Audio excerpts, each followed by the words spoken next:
কালো পিঁপড়ে আর লাল পিঁপড়ের গল্প পার্ট 2 বিস্তারিত। জঙ্গলের গভীরে যেখানে সূর্যের আলো শুধু পাতার ফাঁক দিয়ে ছিঁড়ে আসে, সেখানে কালো পিঁপড়েরা তাদের ছোট্ট কিন্তু সুসংগঠিত গ্রামে বাস করত। গ্রামের প্রধান ছিল কালু, বুদ্ধিমান, ধৈর্যশীল এবং সকলের প্রতি দয়ালু।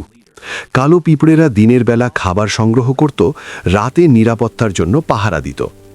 একদিন তাদের খাবারের মধুর জায়গায় হঠাৎ করে হানা দেয় লাল পিঁপড়ের দল। লাল পিঁপড়ের নেতা লালু ছিল সাহসী, শক্তিশালী, কিন্তু মাঝে মাঝে অহংকারী। লাল পিঁপড়েরা চিৎকার করে বলে, শুনে রাখো, এই জায়গাটা এখন আমাদের। এই খাবারের ওপর শুধু লাল পিঁপড়েদের অধিকার। কালো পিঁপড়েরা প্রথমে খুব দুশ্চিন্তায় পড়ে যায়। গ্রামের সবচেয়ে ছোট পিঁপড়ে টিকু কেঁদে বলে, আমরা কি করব? আমাদের খাবারটা হারিয়ে যাবে। কালু শান্তভাবে বলল, শান্ত হও। আমরা শক্তি দিয়ে লড়াই করলে সবাই ক্ষতিগ্রস্ত হবে। আমাদের বুদ্ধি কাজে লাগাতে হবে।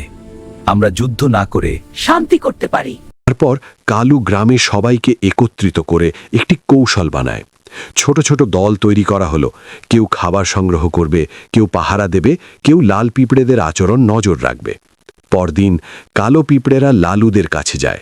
প্রথমে লালুদের অবাক লাগে। কালু নম্রভাবে বলে, ভাই, আমরা চাই না লড়াই। আমরা চাই সবাই শান্তিতে খুশি থাকুক। ভাই, আমরা চাই না লড়াই। আমাদের কাছে খাবার প্রচুর আছে, চাইলে একসাথে ভাগাভাগি করতে পারি।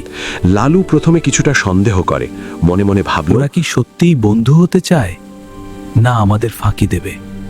কিন্তু কালু ধৈর্য ধরে বোঝায়, ভাই লালু, যদি আমরা একে অপরকে সাহায্য করি, খাবার যথেষ্ট থাকবে, সবাই খুশি থাকবে। আর যদি লড়াই করি, ক্ষতি হবে শুধু আমাদের। লালু ধীরে ধীরে বিশ্বাস করতে শুরু করে। তিনি তার দলকে বলে, শোনো বন্ধুরা, কালো পিঁপড়েরা সত্যিই ভালো কথা বলছে। আমরা কি তাদের সঙ্গে একত্রে খাবার ভাগ করব?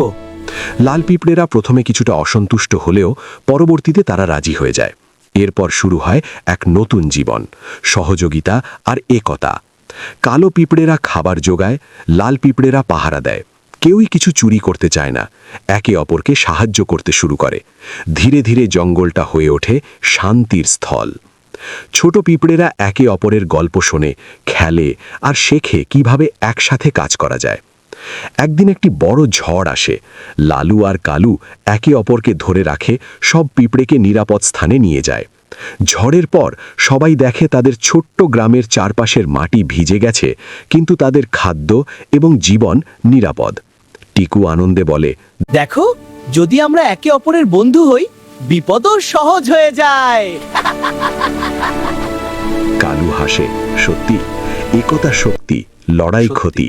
লালুও সম্মত হয়, আমাদের এখন আর শত্রু নেই, আমরা সবাই এক পরিবারের মতো।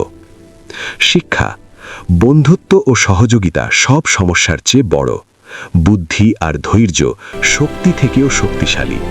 লড়াই নয়, শান্তি ও বোঝাপড়া দীর্ঘকাল টিকে থাকতে সাহায্য করে। ছোট সমস্যা বড় হলে সবাই মিলে সমাধান করা উচিত।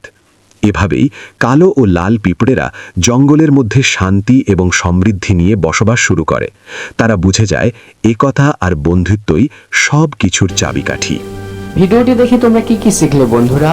অবশ্যই কমেন্টে জানাও। তোমাদের মতামত আমার জন্য খুবই গুরুত্বপূর্ণ।